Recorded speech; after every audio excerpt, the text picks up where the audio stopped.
Hello, let me tell you about my best friend. La la la la la la la. My best friend. I got one personal best friend who's been my best friend for over 20 years. I met him back in 2000. Um, I was working at a restaurant and I was like 33, and he was like a new kid. He was like a new trainee. Okay, I'm 33 and he's like 17 years younger. So he was only 16. He was just starting his new job. 16-year-old, and I had to train him to be a dishwasher. Um, Throughout my 20s, I was a machinist and I was a welder. And then all of a sudden, my jobs went kaput because new technology came out where they just laid me off and brought robots in to do my work. So I was I went broke and homeless. By age 30, um my machine shop and tool job thing ended. Um and I decided, in order to make cash money, just go wash dishes. Um so by the age of 30, I went to wash dishes. My machine shop career ended.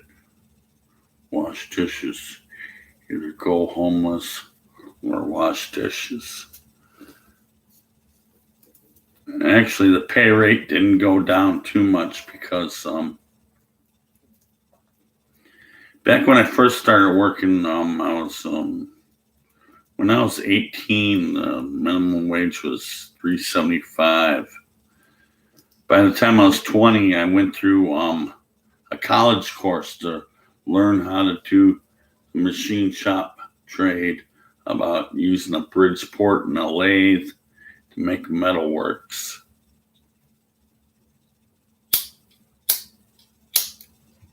That lawyer don't work.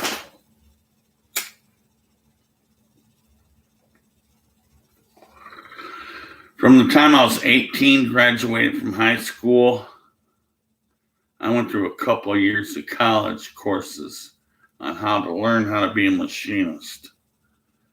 And from the time I was 20 till the time I was maybe 29, I had jobs in machine, tool shop, and stuff. Um, when I first started, I was a really good guy. I learned how to set up machines to make drill bits and end mills and stuff like that. And I was learned how to use a surface grinder. And I was making twice the minimum wage. I think in 1988 the minimum wage was $3.75. I was making $8 to $9 an hour because I learned how to use a surface grinder. I used to grind metal carbide tools to 10 thousandths of an inch, and I was really banging. And so, in my early 20s, I moved out of my parents' house, and now I could afford to pay rent. Back then, in the late 80s, rent was only $300. It was so much easier and simple.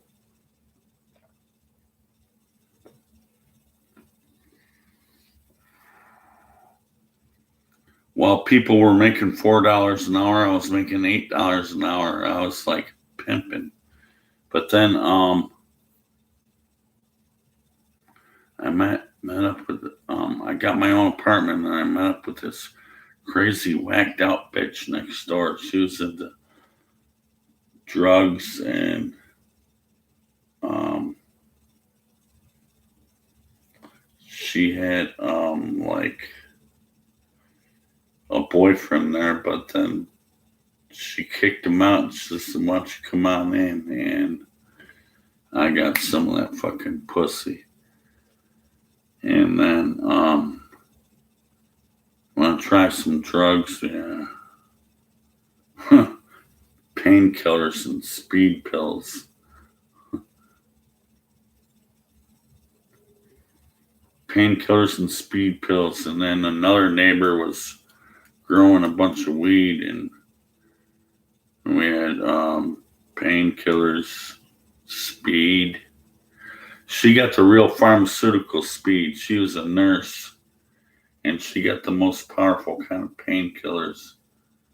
She was a nurse, and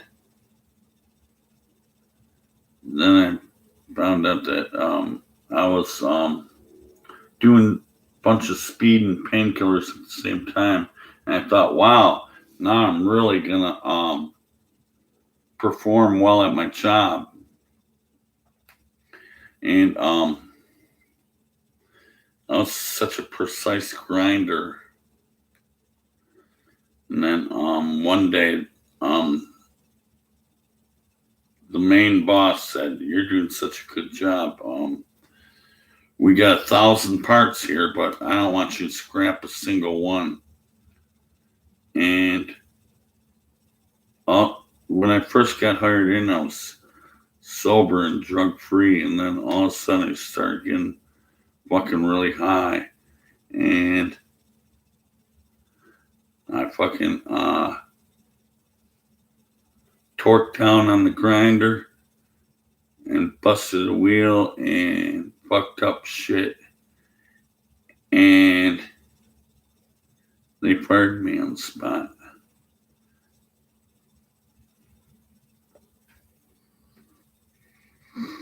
So it got so bad that I went homeless. And once I didn't have money, the bitch didn't want to be with me anymore. So I actually would carry the few possessions on my back and built myself a fucking fort in the woods. And I went from semi lucrative guy making $8 an hour in 1988, which was twice the minimum wage, to I'm going fucking homeless in 1990. And then someone else hired me in. I got a job at a stamping factory. And it was another high paying job because it was making parts for Ford, GM, and Chrysler and stuff. All you had to do is know how to work a stamping plant, punch press. And I was doing the shit really good even when I was high. Because I still was getting into painkillers, speed, cocaine, marijuana, alcohol, anything else that gets you high. And I was still doing a really good job, but then I ended up getting pussy again. And I got pussy, and then I got stupid. And then I'm placing this metal object under a 60-ton press. And I'm thinking, all that banging pussy I'm getting right there. And brain goes stupid more on pussy than it does on drugs and alcohol. And then all of a sudden I notice there's a blockage underneath my press that's full of scrap. And I try to pull it out by hand, And then there's this conveyor belt going. Conveyor belt almost took off my pinky finger. And I was almost bleeding to death. And someone wrapped a rag around my pinky and took me to the clinic. And they actually saved a pinky finger. I still have all my 8 fingers and 2 thumbs, but they saved a pinky finger. What they did was, I guess they took skin from my ass and made some kind of skin. They reconstructed my pinky. So I was off for like 2 months. And then this bitch that I was fucking, I got so stupid that, I'm gonna marry you. And then there's too much history to go through there. But after 3 years of marriage,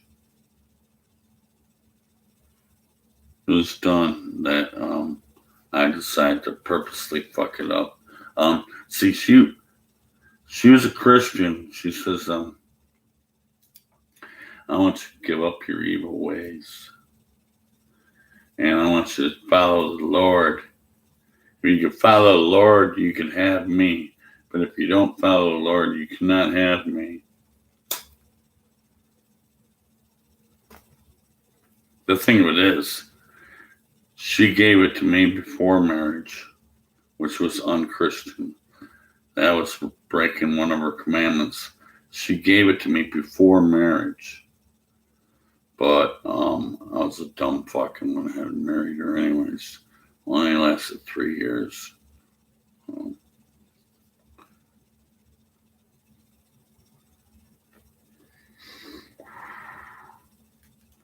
Anyways, I thought, since I'm going to get involved in her Christian religion, I gotta learn as much as I can about it.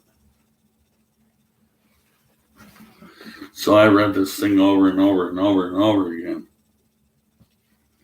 And one day I just took off on her. I thought I was living a lie because I kind of like went through this book quite a few times over. I used to even sing out of this book. I love the Psalms. I would sing the Psalms. Sing a psalm.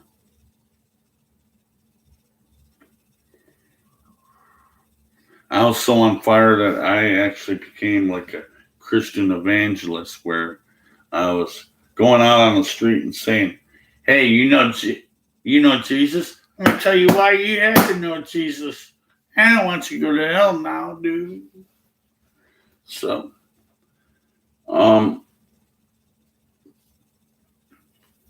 if I keep going through my autobiography history, it's gonna be a forever long video. So, by the age of 30, after divorce, after my mom died, and after all that, and I kept reading on. Even after I was divorced, I kept on reading on and reading on. And then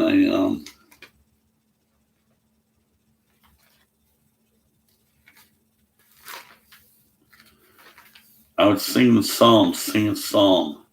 I would like go and sing a psalm at the bus stop and sing a psalm inside the bus.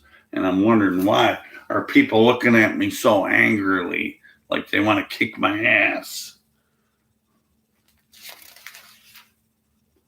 One of the psalms that really disturbed me was 22.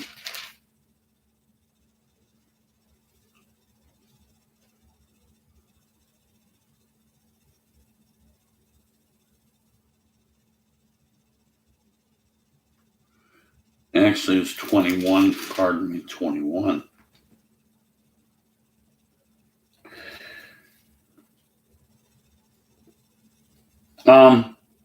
Psalm 21, 8 through 10. Thy hand shall find out thine enemies, thy right hand shall find out those that hate thee. Thou shalt make them a fiery oven.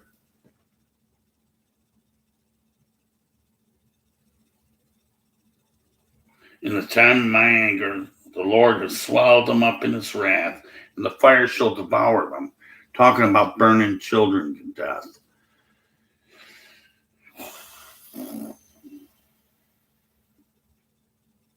Thou shalt make them a fiery oven. In the time of thine anger, the Lord shall swallow them up in his wrath, and the fire shall devour them. Their fruit shall thou destroy. Their fruit, which means their children, shall I destroy from the earth, and their seed among the children of man. I'm going to burn up all the fucking children. I'm going to burn up all the seeds of the children of man. So I do not endorse this book or advocate the use of words of this book. I'm an atheist. I use this book as a weapon against self. It's all evil. It's all lies. I'm capital NLT. I'm not a pastor. I'm an activist against this evil, despicable book. Let me go through that again. I do not endorse this book or advocate the use of the words of this book. I'm an atheist. I use this book as a weapon against itself. It's all evil. It's all lies. I'm capital NLT. I'm not a pastor. I'm an activist against this evil, despicable book. Now, my best friend has COVID. He's a restaurant worker. I met him way back in 2000. It's 2021. He's like a 36-year-old man. I met him when he was 16. Back in 2000, 2001. And I was like the head dishwasher. I was a 33-year-old guy. And I taught him the ropes and how to do it. And he was a friend ever since, and we hung out together. We even lived together time to time, and he's got COVID. You see, Michigan, USA has been really tough on the restaurants. They closed them down for nearly They closed them down a couple months, let them go back up, and closed them down a couple months, let them go back up. They closed them down for many months, and then they let them go open back up. And it's only because you have to have social distancing, a mask, and 25% capacity. But people at the restaurant going to let things go. They want more business. They probably ran more than the 25% capacity. And when you eat and drink, you're going to take the mask off. And then once you get a buzz on drink, hey, I love you. Hey, there's not going to be any social distancing or mask anymore because you're eating and drinking, you're hanging around. And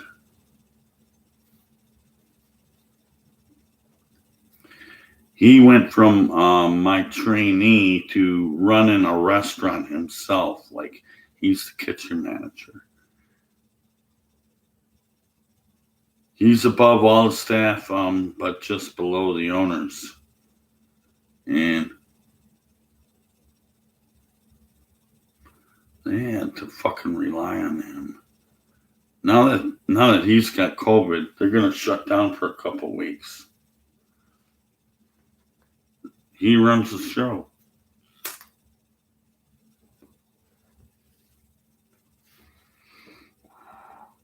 He gets paid quite a bit more than every other employee because he's the kitchen manager. He runs the show. He does all the prep. He does all the ordering. He does all the hard work and running the grill at night. They work doubles every single day. He worked 14 doubles in a row. And And then finally one day he says, I'm feeling a bit too sick to even go on. So he decided to get a COVID check. And that was a few days ago. Now today he says they definitely said I'm positive.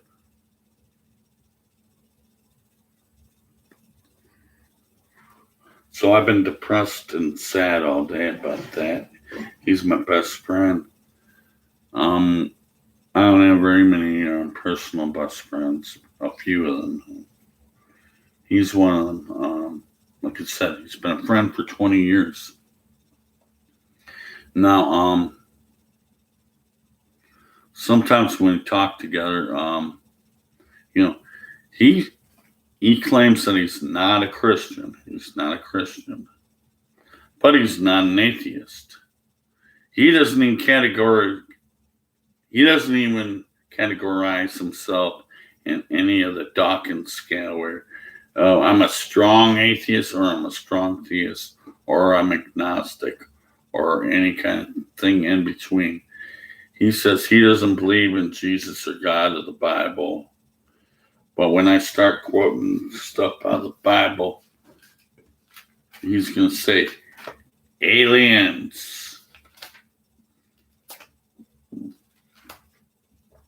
It was because of aliens. What about Stonehenge? Aliens. What about the pyramids? Aliens. What about the shit about Israeli slaves in Egypt? It was aliens. What about Moses parting the Red Sea? It was aliens. It's like someone who's a Christian apologist, I'm going to say, what about this? What about that? What about the other thing?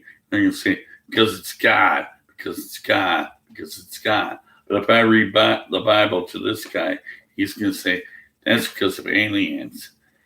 Adam and Eve, they bit the fruit. It's because of aliens. Who was the snake in the garden? It was aliens. What about Sodom and Gomorrah?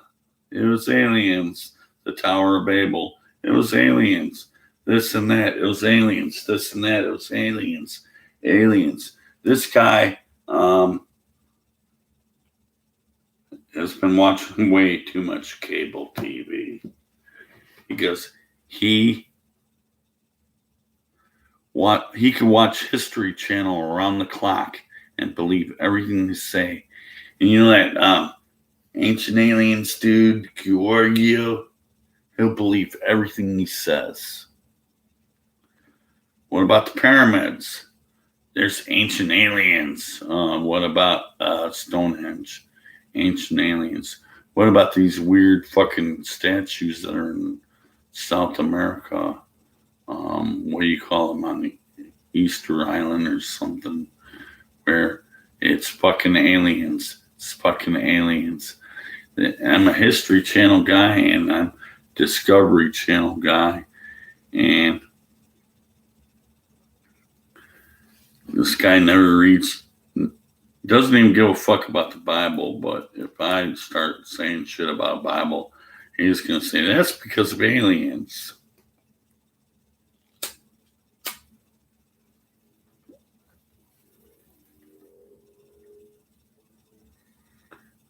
You know what I say to him? At least you're not a Christian. You're not going about the town saying what kind of laws you want to protest against or what kind of laws you want to place because of the History Channel Ancient Aliens show said so.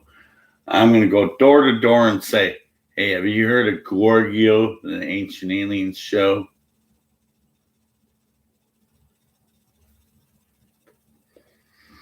Do you watch the Discovery Channel? Do you watch the History Channel? You know what they said on this show and that show?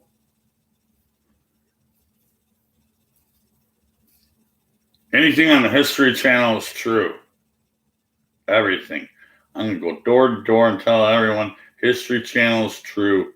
And then I'm going to go to my state senator's office and say, I want you to pass a bill about this because of what it said in the History Channel and Discovery Channel. No one does that. He's got his own personal religion inside his head. It's like it's going to be aliens.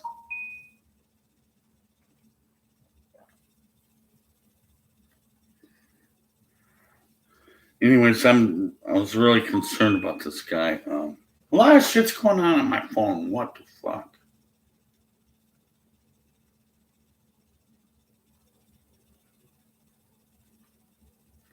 Fuck all the shit that's going on my phone. It's a bunch of YouTube notifications, Yahoo, whatever the fuck else.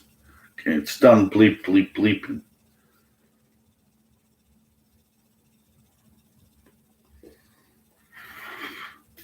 Okay, now I already told you he's not a Christian, he's not agnostic, he's not anything to do with Christianity. His religion is his own personal religion inside his head, where he believes all the History Channel, Ancient Aliens crap, and the Discovery Channel stuff, and anything that's on fucking cable TV, he just eats it up. Any documentary shows everything's true, I believe it. But then you quote from the Bible, it says, I don't believe it. Well, I don't believe it's God. Well, it must be aliens. But I love the guy anyways. He's not harming anybody. He keeps his own delusional head thing within himself. But he talks about it with me. Probably only because I'm talking about my atheist agenda about what I'm about to do.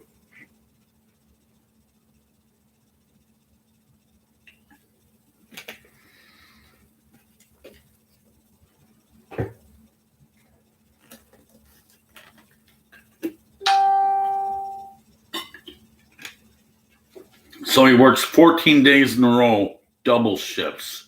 Like he's working 12 hours a day for 14 days straight.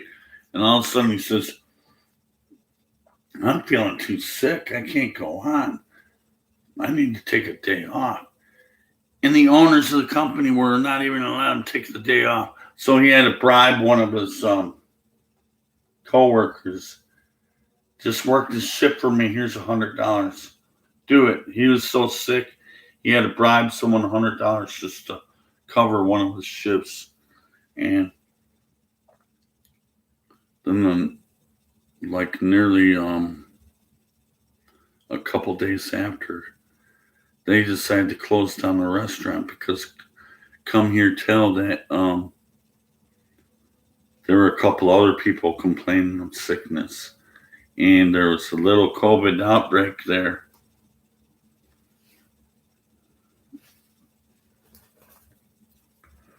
I think all this opening up restaurants, letting people have their sports games, people going back to school, hey, let them go back to church, let them do this and let them do that, and then people think everything's fine, so they're not going to wear their mask anymore. They think everything's fine. We got vaccines now. What do we need a mask for?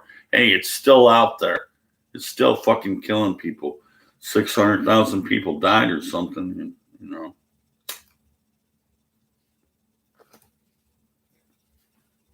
All the stress and anxiety involved. Matthew 8:26. I went 29 minutes without even really reading out. I did do a little bit of reading, but whatever. I don't want my videos to be just about a fucking Bible. This is a long commentary intro, but let's go with Matthew 8:26. Think of the stress and anxiety involved. And he saith unto them, why are you so fearful, O little faith? Then he arose and he rebuked the winds and the sea. There's a great calm. A great calm. I rebuked. There's this big fucking hurricane, fucking tidal waves, typhoon, tsunami and shit. He says, I rebuke you, winds and sea. There's a great calm.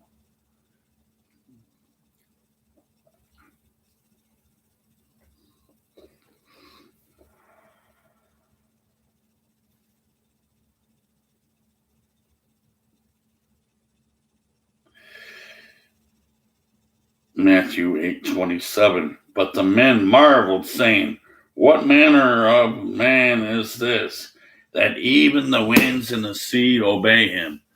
The winds and the sea obey him. Why can't I say that, hey, Jesus, there's over 500 to 600,000 COVID deaths going on. Why didn't you make it calm maybe last year? Would have been helpful.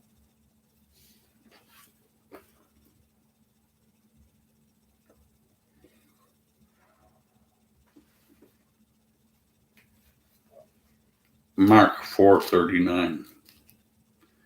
Think of the stress and anxiety. Stress and anxiety. Mark 4:39.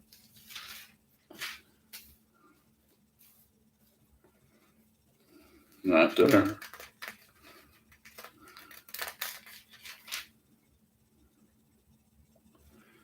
And he arose and rebuked the wind and said unto the sea, I talk to a sea. He said unto a sea, peace, be still. It's like the Fonz.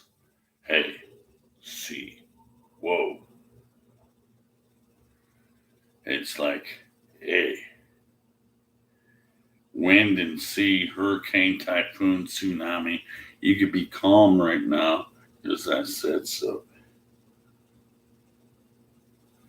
And the wind ceased, and there was a great calm about the sea. There's no stress and anxiety.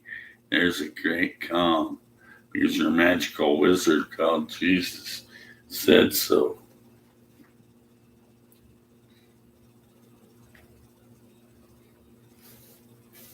Right. Oh, my best friend's got COVID-19. Let me call on Jesus.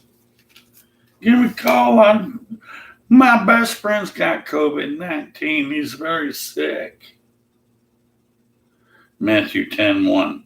And when he had called unto him his 12 disciples, he gave them power against unclean spirits, and cast them out, and to heal all manners of sicknesses and diseases. We could have used you back in March of 2020. A year ago, you could have did this shit, and then we wouldn't have to go through 500 to 600,000 dead. You could have did this a year ago. You know, I could heal all manners of sicknesses and diseases, but I let it go a year long without doing anything about it. And I'm a special magical Jesus who still didn't do nothing fucking about it. But he says, you know, I gave my disciples the power to heal you, to remove all unclean spirits, and to heal all manners of sicknesses and diseases. And guess what? He didn't do shit, did he?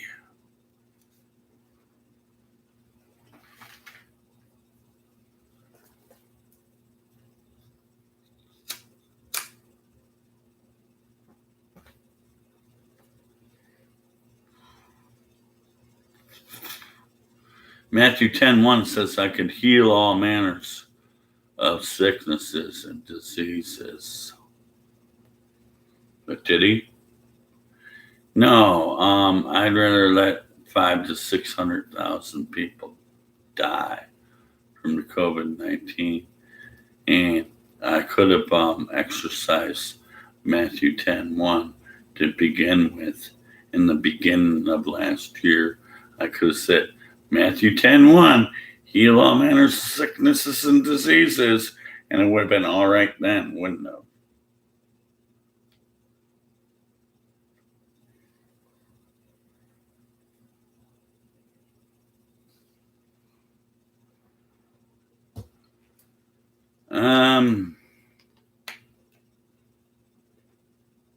November of 2020, I could heal all manners of sicknesses and diseases. Anyone who voted for Trump is sick in the head, and they're still sick because they still think that Trump is a messiah, a king, and that he still is the president. And it's all fake and shit like that. Like it was rigged and it was fake. 7 million people differential, and someone screwed up the numbers to where Biden was 7 million ahead, and I think it's still fake. It's a conspiracy. Yeah, right.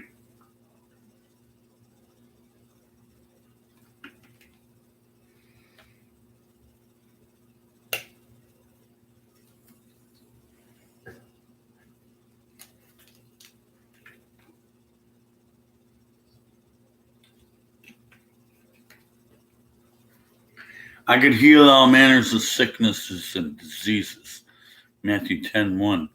But you did not cure the sickness in the head of the Make America Great Again.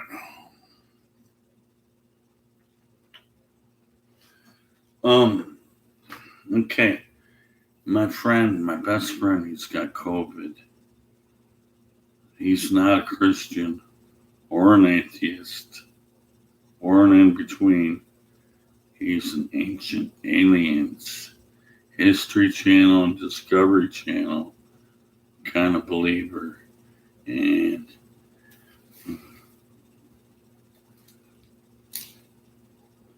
COVID-19, Pooh-ah! You're gone.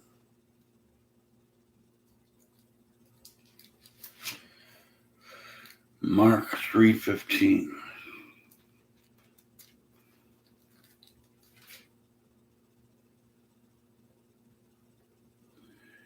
And to have the power to heal sicknesses and to cast out devils. COVID-19. Wow. You're gone. Because of Mark 3:15.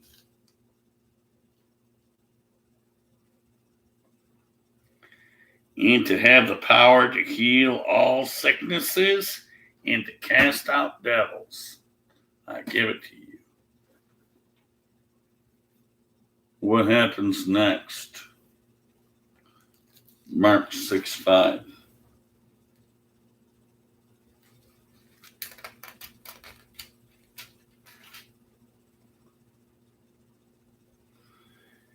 And he could there do no mighty work.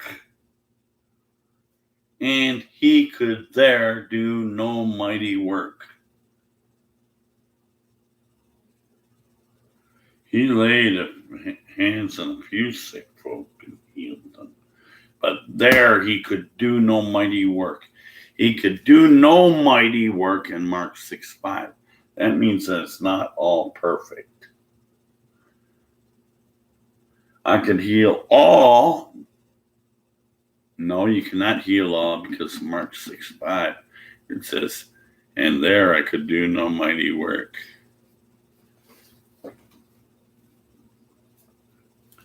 Matthew 13:58.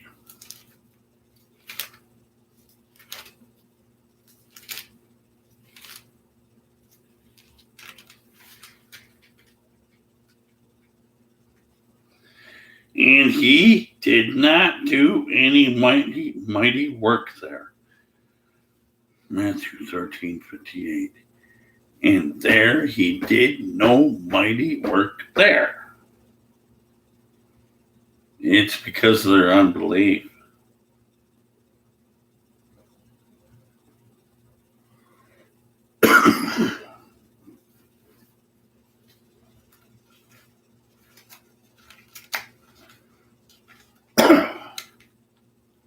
maybe this COVID-19 is compared to like your Sodom and Gomorrah.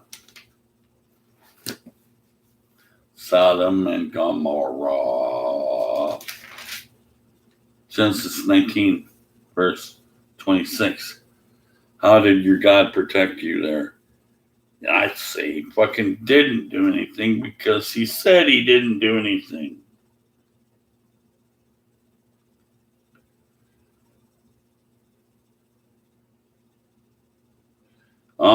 Genesis 19:21 through 22. And he said unto them, Son, I have accepted thee concerning this thing also, that I will not overthrow this city for which thou hast spoken. He couldn't do it. Haste thee now, escape thither. Your God is calling out for you. You haste not at all. You escape thither on your own by yourself. He's not lifting you up out of there and carrying you over. He says, I want you to haste not now and escape thither, for I cannot do anything for you now. Here, 1922,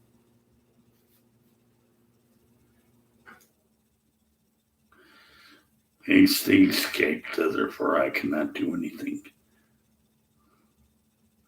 till thou comest thither. Therefore, the name of the city was called Zoar. To haste not, escape thither for yourselves. Your God said He's not going to carry you out and help you out. He says you got to do it yourself. Haste not, and you escape thither. So they're on the run.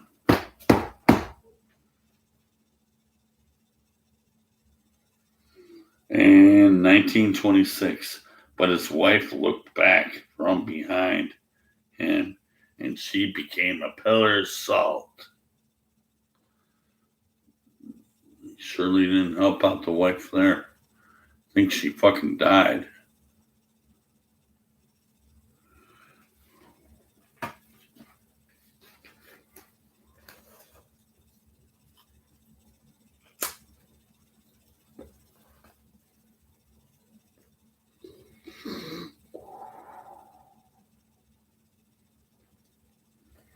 You know, there's a big debate between left and right, the religious, the non-religious, about how Ted Cruz was saying that.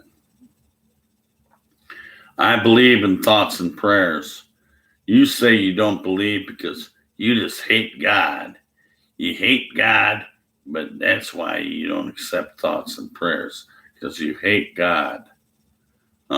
Thoughts and prayers didn't do anything for the people who died in Texas back in that over a month ago, where they had the power outages and the 0-degree blizzard thing, when he took off and he took off on them. Well, he attempted to take off and he almost got away, really, but someone was tracking his whereabouts and they made some kind of viral video where he was leaving to go to Cancun, and he did go to Cancun, and they said, why are you going to Cancun when where's your state is in a state of emergency? And he says, well, I was just saving my I was just rewarding the wishes of my daughters who wanted to go on a vacation. It was just your wishes to go on a vacation away from a fucking disaster that's happening in your own home state. You wanted to lounge back in Cancun in safety, but then your people were calling back to you saying, hey, what the fuck? Get back up here.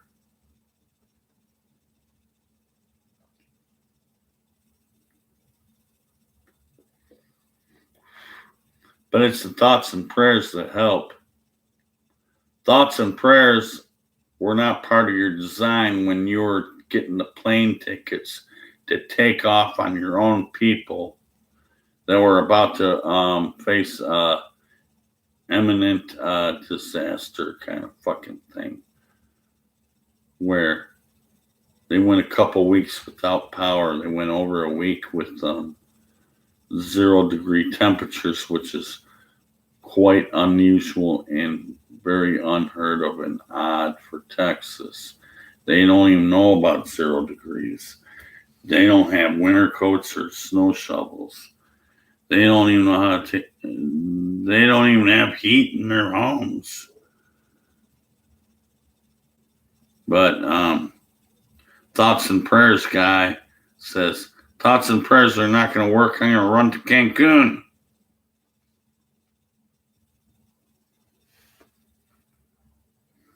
Let's go through thoughts and prayers. When I go through thoughts and prayers, what is the verse to go to first?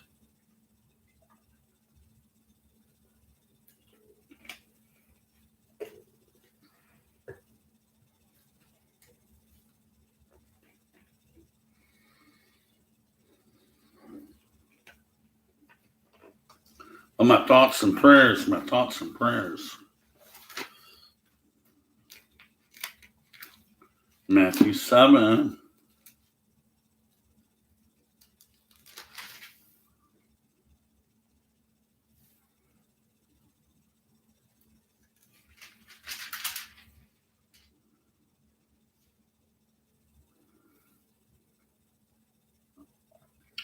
Matthew 7:7.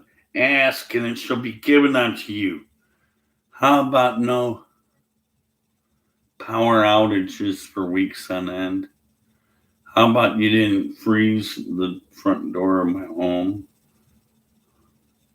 How about you don't send a foot of snow and 0 degrees on Texans that don't even know what 0 degrees and a foot of snow are?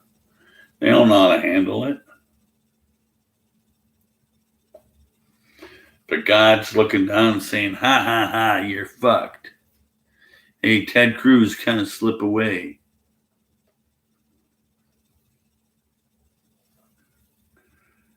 Ask and it shall be given unto you. Please help, don't let my power go off. Please help, can I start my car? Please help, you got food and water. Ask and it shall be given unto you. Seek and you shall find. Knock and it shall be opened unto you. How about my best friend does not die of COVID? I'm going to ask, seek, and knock, and ask in prayer. Hey, I don't want my best friend to die of COVID. Think it's going to work? No, it's not going to work because he said in Mark 6:5.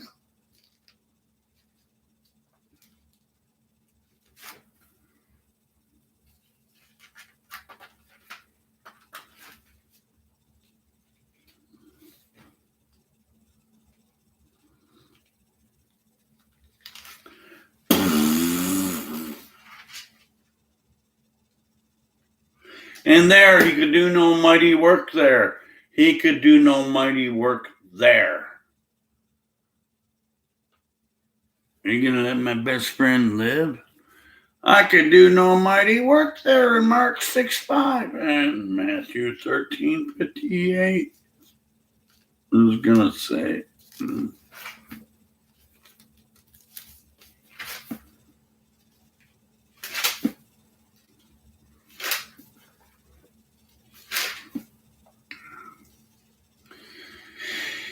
And he did not do any mighty works there because of their unbelief.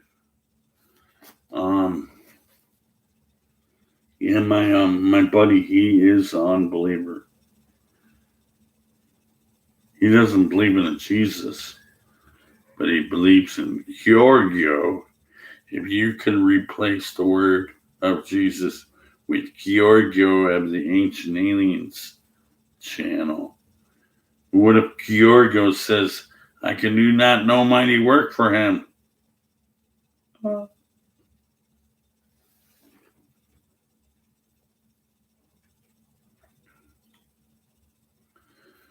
Matthew 17:20.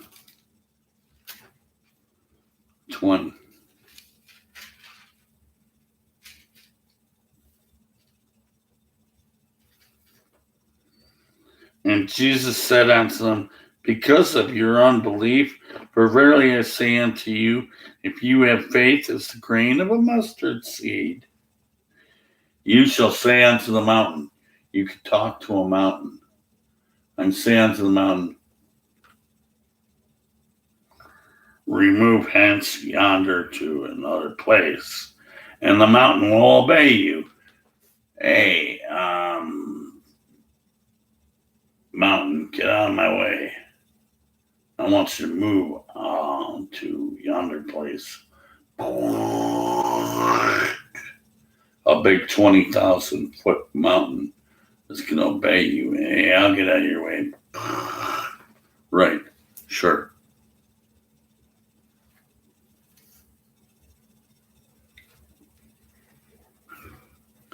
Matthew 17, verse 20. Jesus said unto them, because of your unbelief, for verily I say unto you, if you have faith as a grain of mustard seed, you shall say unto this mountain, remove henceforth to yonder place, and it shall be removed. Nothing shall be impossible to you. You could do it through prayer. Nothing's impossible with prayer. But yeah, Ted Cruz could not remove that mountain away from Texas, the mountain of 0 degrees and big bunch of snow, and everyone lost their water and lost their power. But I was just thinking about my daughters, but someone's daughters died in that disaster. Didn't you think about their daughters?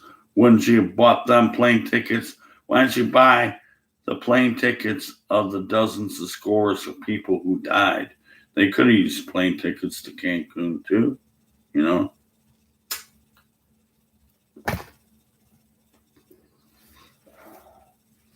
And thoughts and prayers. Matthew 21:21.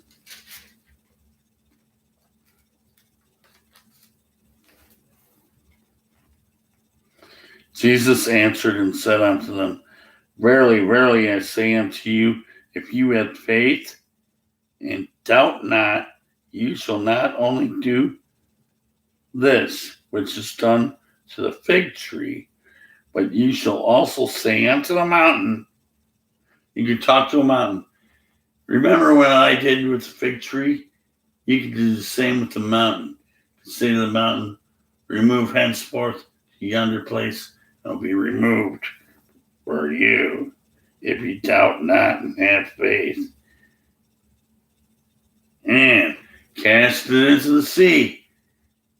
I want you, mountain, to jump up out of there and plop in the fucking sea. Because I said so, because Jesus said so. Because Jesus said so. It's in the red. And not only what I did to the fig tree, you could say unto a mountain, you could talk unto a mountain. You could talk unto the mountain, remove henceforth yonder place. Go fucking jump into a fucking sea, and the mountain will obey you. Matthew 21:21. Mark 11:24.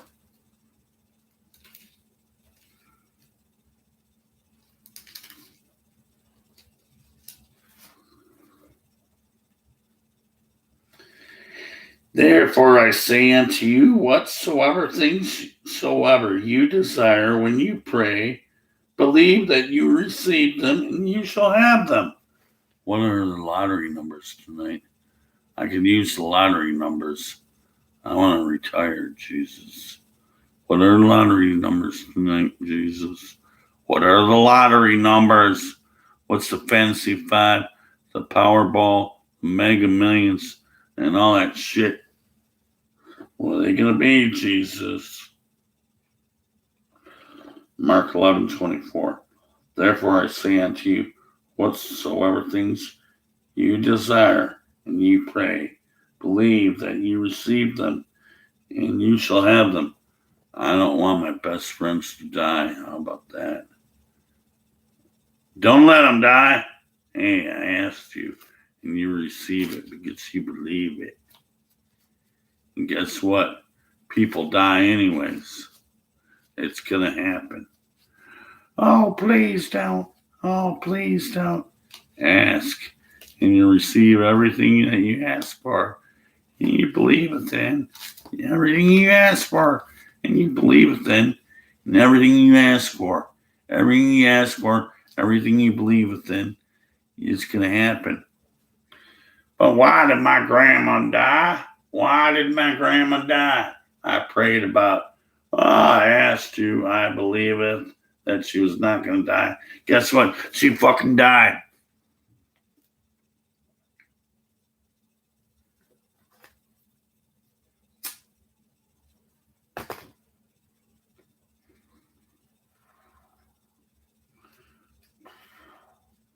Matthew 18:19.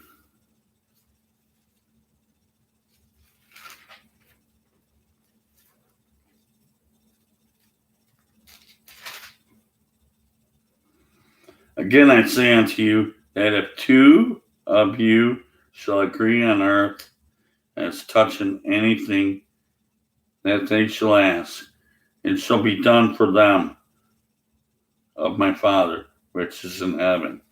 I didn't want my mom and dad to die. I didn't want my mom and dad to die. You think I prayed? I said, Jesus, please don't let them die. Guess what? They fucking died.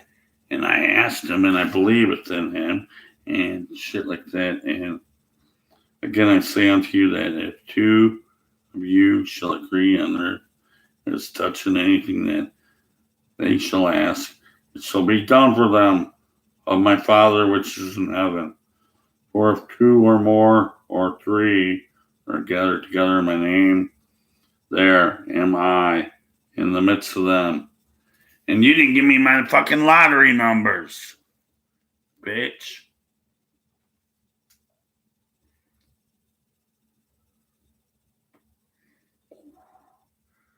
I want to be a millionaire. And you didn't do it for me. Fuck you, Jesus. He said, ask everything you want, everything you want. What about the numbers for the lottery? You didn't do it for me. Fuck you.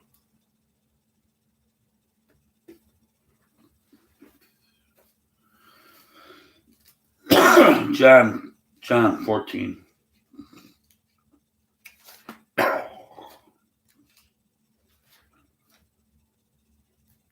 13 through 14. And whatsoever you shall ask in my name, I will do it. If you shall ask anything in my name, I will do it. How about you didn't let my father die and my mother die? Ask anything in my name and I will do it. You let them fucking die. My mother and my father died. And I pray to you, don't let them die, don't let them die. And whatsoever you ask in my name, whatever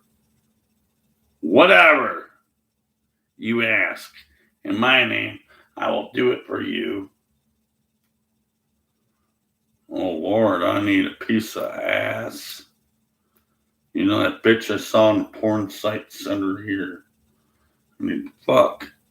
And you didn't do it for me.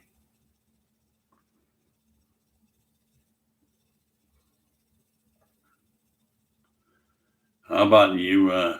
I've been laid off for 8 months. How about you have my job call me back? You didn't do it for me. I asked, I prayed, please, Aramark, call me back to work. And they didn't do it yet. And he goes, Jesus didn't do fucking shit about a global fucking pandemic that's been infecting our country for over a year now. They closed down many businesses, and they closed down my fucking career as a custodian.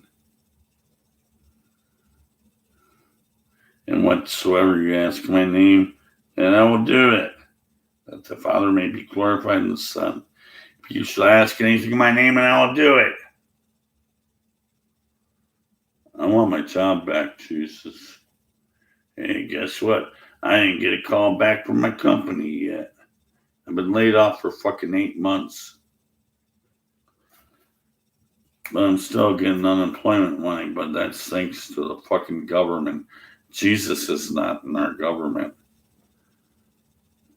You don't ask the government for everything you want. You have to go onto the website and say about your lost income because you're laid off because of a COVID-19 kind of fucking thing. And you got a lack of work. There's certain things that give you the unemployment insurance agencies attention that they're going to pay you. And the company has to be in compliance with them to where you're going to get a payment. And that's nothing to do with Jesus. If I had a Jesus in my life, I would say, give me lottery numbers. Fuck that unemployment shit. Because you can ask for anything you want in my name and I won't do it. So what are the lottery numbers, Jesus?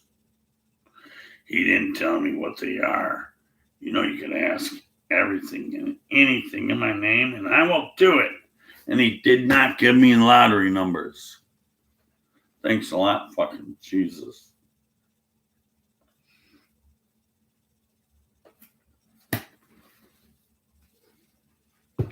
So, you know, you could dump your fucking religion, you know.